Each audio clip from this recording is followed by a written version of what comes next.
It's July, and the dog days of summer are here. As people go on vacation and spend more time outside, the gaming industry usually dials back the release calendar. That's really not the case this year, though. If you're a Switch owner or love RPGs, you're going to have problems with your budget. That's where this feature comes in. It's hot outside, so why not stay inside and play one or several of our picks for the best of the month. Monster Hunter is one of those popular franchises that appears to be more than it actually is. Sure, you get to slay massive creatures with your friends, but what if you care about character and plot? You won't get that with the base series, but that's where this spin-off comes in. Monster Hunter Stories 2: Wings of Ruin ditches real-time combat for turn-based skirmishes, and places a huge emphasis on its story. The first game was a 3DS exclusive, but this time it's launching for Switch and PC. EA recently spent a boatload of money buying Codemasters, and F1 2021 is the first Cody's game to be published since. This new partnership is just pulling up to the starting grid, so it's not yet fair to judge it based on this game. That's a good thing, because it appears to be a practice lap for the seminal franchise. While all the teams and cars will be updated, the big new feature is the Breaking Point story mode. There's also a 2-player online career mode and plenty of new customization options. If there's one 3D Zelda game that fans have conflicting opinions on, it's Skyward Sword.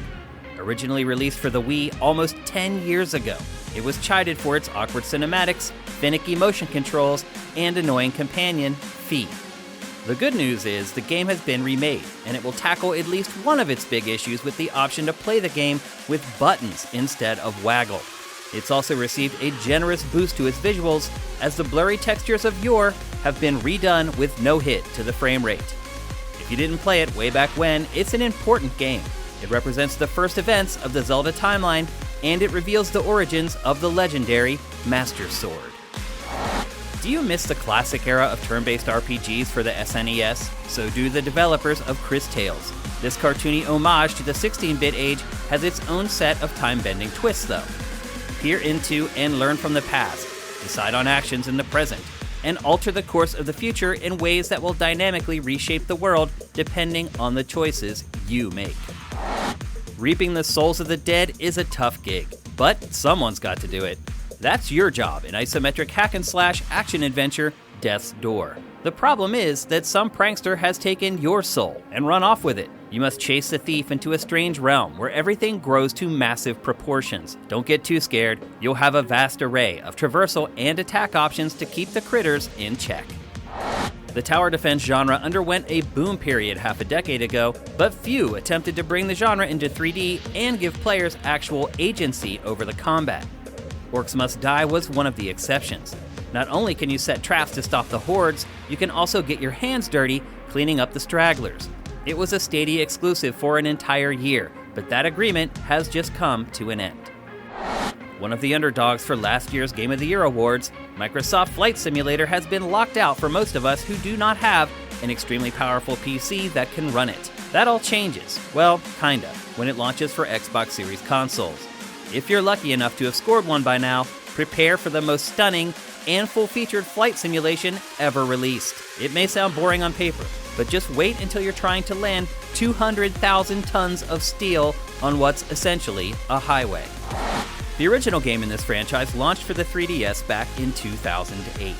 It's taken almost 13 years to get a sequel, but time hasn't affected it as much as you might think.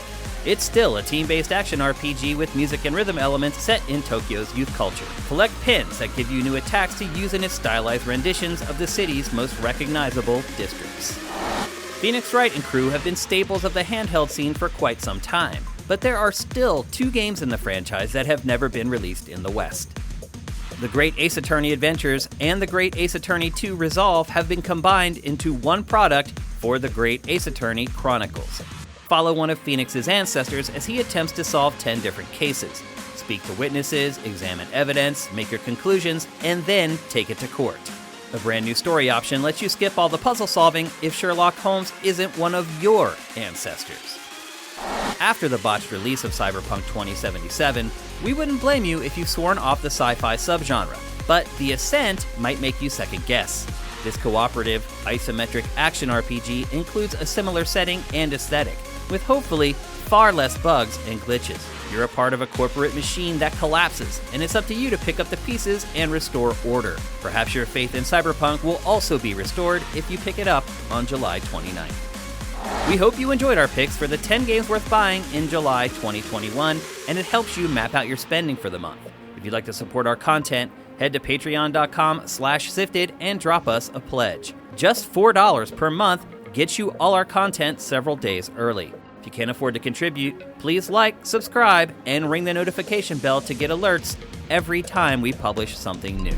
We'll see you next month.